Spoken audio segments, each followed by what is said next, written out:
ते परस्परावलंबी आहेत व त्यातही आगंतुक, साध्य, कष्टसाध्य, व्याप्य व असाध्य असे प्रकार आहेत. कसे कसे प्रकार आहेत? बाप्पासाहेब देसाई आयुर्वेदिक डॉक्टर होते. त्यात ते आगंतुक, अचानक येणारे रोग, आगंतुक, इमिजिएट.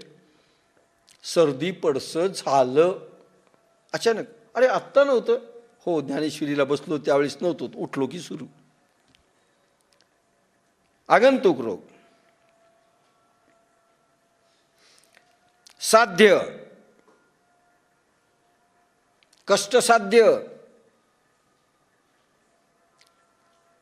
काही खूप कष्ट केल्यानंतर निर्माण होणारं, काही सहजगती रोग निर्माण होतात म्हणजे ह्या विकाराणी. व असाध्य, काही असाध्य रोग आहे जे जातच नाहीत असे प्रकार आहेत.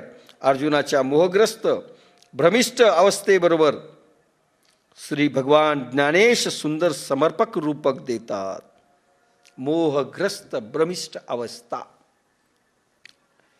तब क्षण भ्रांती सांडिला, मग पुनरपी व्यापिला उर्मी येणे.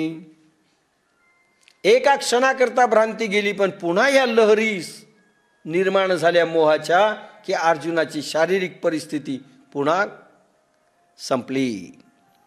की मज पाहता उर्मिलो हे अनारिसे गमत आहे, तो ग्रासीला महामोहे काळ सर्पे. याला ही मोहाची लहर नसून हे काही निराळेच प्रकरण आहे असे मला वाटते. ते याला महामोह रूपी काळ सर्पाने गिळले आहे. म्हणजे भगवंताला शरण गेला असं वाटतं की आता सगळं ऐकेल की पुन्हा लहरी सुरू झाल्या. आपले असंच होतंय. कोणापुढे नेऊन बसवा, राग करू नको, बरं उद्यापासून करीत नाही, परवा येऊनच बसतो तो राग, पुन्हा आक्रोध करतो. आपल्याकडे अनेक काही साधक असे आहेत ज्यांना सांगितलं की पटतं, उठून गेली की सुटतं,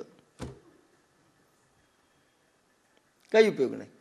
आणि मग आठवून दे, त्यावेळेस सांगितलं होतं, हो आठवलं आठवलं आठवलं, तुम्हीच सांगितलं होतं, आठवलं. काही उपयोग होत नाही. कारण महाकाळ सर्प यांना गिळायला आलेला आहे.